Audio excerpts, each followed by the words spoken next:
Olá, eu me chamo Aline e hoje eu vou falar para vocês um pouco mais sobre a teoria da aprendizagem significativa. Já existe um primeiro vídeo com uma visão mais introdutória sobre a teoria de Ausubel e hoje eu venho falar sobre as formas e tipos de aprendizagem significativa.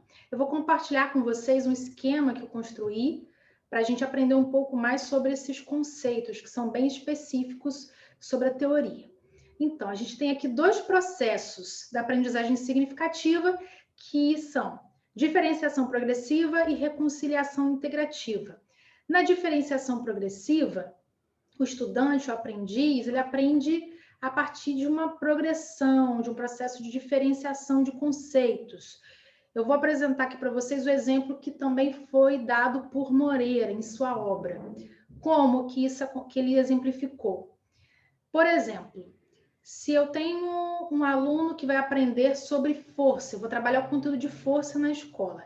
Ele já chega carregando termos que ele já escutou na vida dele. Você não tem força para fazer isso, você precisa colocar mais força. E a partir daí ele vai construindo novos conceitos. Ele estuda o conteúdo sobre força e ele percebe que existe a força gravitacional, a força elétrica, outros tipos de força, e ele vai atribuindo aí a partir desses conhecimentos que ele possui. Então, acontece um processo de diferenciação progressiva.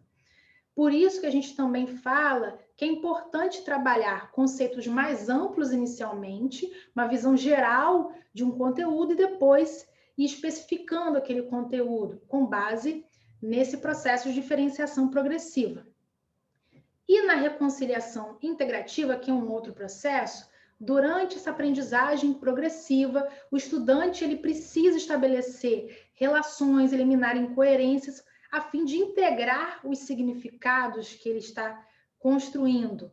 Então, para acontecer essa integração, ele precisa eliminar, atribuir, olha, isso faz relação com isso. A partir dessas integrações e eliminações, ele consegue integrar esses novos significados. Estudamos aqui, então, vimos os processos, vamos entender um pouco mais sobre essas formas de aprendizagem significativa e as suas relações. A aprendizagem subordinada está relacionada com a diferenciação progressiva, é um processo mais comum em que a aprendizagem ocorre quando um novo conceito, né, já interage com esse conhecimento prévio, que a gente já falou sobre a aprendizagem significativa. É um processo mais comum. Na aprendizagem superordenada, trabalhamos a partir de conceitos mais amplos. Vou dar um exemplo também a partir da física de algo que Moreira já apresentou. O aluno ele descobre que a energia se conserva, a carga elétrica se conserva e outras grandezas da física também se conservam, e outras não, claro. Mas ele consegue integrar, entender que a partir das leis da conservação, ele consegue incluir essas grandezas da física que se conservam, como a energia, como a carga elétrica. Então, a partir daí, ele consegue integrar dentro das leis da conservação. Então, ele tem uma aprendizagem superordenada, a partir de um conceito mais amplo, tá certo? E, por fim, a aprendizagem combinatória, que não se relaciona com nenhum desses processos, mas que o nome já diz que é uma combinação de conceitos, de ideias para a ocorrência da aprendizagem.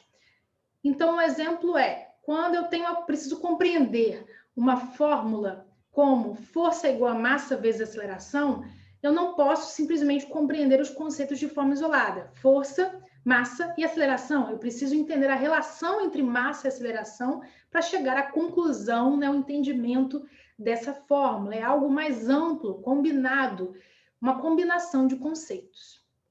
Vimos aqui rapidamente, então, essas formas de aprendizagem. Existem também os tipos. Quais são os tipos de aprendizagem significativa? A representacional, a conceitual e a proposicional. Na representacional, é feita a partir de uma representação. Um exemplo também dado pelos autores, Moreira, Mazzini também, é a atribuição de significado à escola.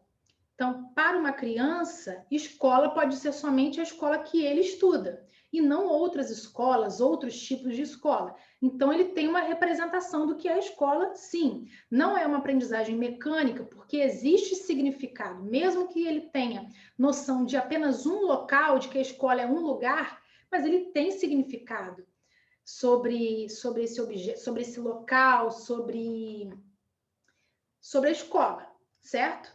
Então, ele tem essa representação desse símbolo.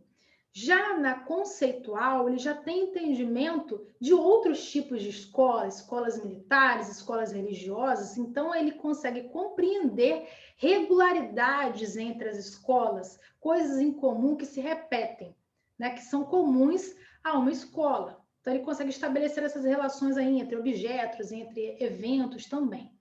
Na proposicional, precisa, no caso, de uma compreensão a partir de proposições, de ideias, de dar significado a proposições. Um exemplo é, para o meu aluno entender sobre pobreza, violência, ele precisa ter entendimento de vários conceitos, de várias representações, interrelacionar esses conceitos, essas representações, ok? Para formar essas proposições, dar significado e compreender essas proposições que existem aí, compreendendo conceitos, né, representações. Espero que você tenha compreendido um pouco mais sobre a teoria da aprendizagem significativa. Fique com Deus e até o próximo vídeo. Se cuide, hein?